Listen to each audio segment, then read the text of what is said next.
Actually ഞാനൊരു +2 ആകുന്നത് വരെയൊക്കെ ഞാൻ ഒരിടത്തും പാടിയിട്ടില്ല.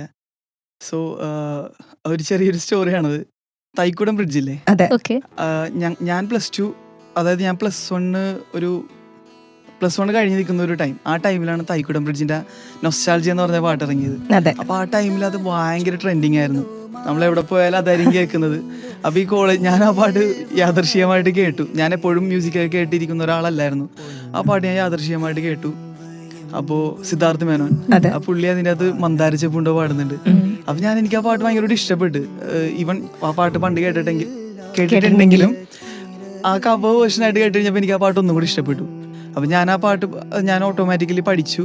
അങ്ങനെ ഞാൻ എൻ്റെ ഫ്രണ്ട്സിൻ്റെ മുമ്പിൽ പാടി ഞാനത്. അപ്പോൾ എനിക്ക് ഭയങ്കര ഒരു സപ്പോർട്ട് കിട്ടി. എനിക്ക് പാടാനുള്ള കഴിവുണ്ട്, അല്ലെങ്കിൽ ആ ഒരു മ്യൂസിക് ഞാൻ ഒരിക്കലും സ്വപ്നത്തിൽ പോലും വിചാരിച്ചിട്ടില്ല. ആ ഒരു ടൈമിൽ ഞാൻ in the future I will do something with music. So ആ പാട്ട് ഞാൻ എൻ്റെ ഫ്രണ്ട്സിനെ കേൾപ്പിച്ച് കഴിഞ്ഞപ്പോൾ നീ നല്ലോണം പാടണുണ്ട് അങ്ങനെ പറഞ്ഞു. അങ്ങനെ ഞാൻ രണ്ടും കൽപ്പിച്ച് +2 ഫ്രഷേഴ്സ് ഡേക്ക്, അതായത് +1 വന്നു. അപ്പോൾ അവരുടെ ഫ്രഷേഴ്സ് ഡേക്ക് സീനിയേഴ്സ് എന്തെങ്കിലും ചെയ്യണമല്ലോ. അപ്പോൾ ഫ്രഷേഴ്സ് ഡേക്ക് അവർക്ക് വേണ്ടിയിട്ട് ഒരു പരിപാടി അവതരിപ്പിച്ചു. അപ്പോൾ എനിക്ക് ഗിത്താറൊന്നും വായിക്കാൻ അറിയില്ല. അപ്പോൾ എൻ്റെ ക്ലാസ്സിലൊരു അശ്വിൻ എന്ന് പറഞ്ഞൊരു ഫ്രണ്ട് ഉണ്ട്. അപ്പോൾ അവൻ ഗിത്താർ പ്ലേ ചെയ്യും.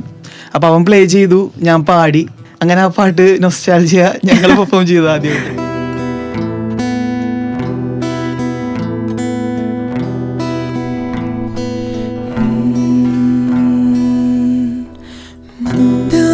ചിപ്പുണ്ടോ മാണിക്യക്കല്ലുണ്ടോ കയ്യിൽ വാർമതിയേ, പൊന്നും തീരും വയമ്പുമുണ്ടോ, വാനം പാടിതൻ തൂവലുണ്ടോ, ഉള്ളിൽ ആമോദ തീരകൾ ഉയരുമ്പോൾ മൗനം പാടുന്നു. മന്ദാരച്ചിപ്പുണ്ടോ മാണിക്യക്കല്ലുണ്ടോ കയ്യിൽ വാർമതിയേ, പൊന്നും തേനും വയമ്പുമുണ്ടോ, വാനം പാടിതൻ തൂവലുണ്ടോ, ഉള്ളിൽ ആമോദ തീരകൾ ഉയരുമ്പോൾ മൗനം പാടുന്നു.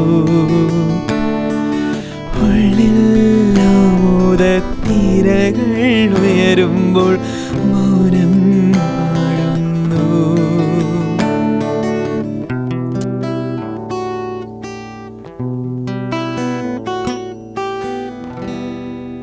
സൂപ്പർ.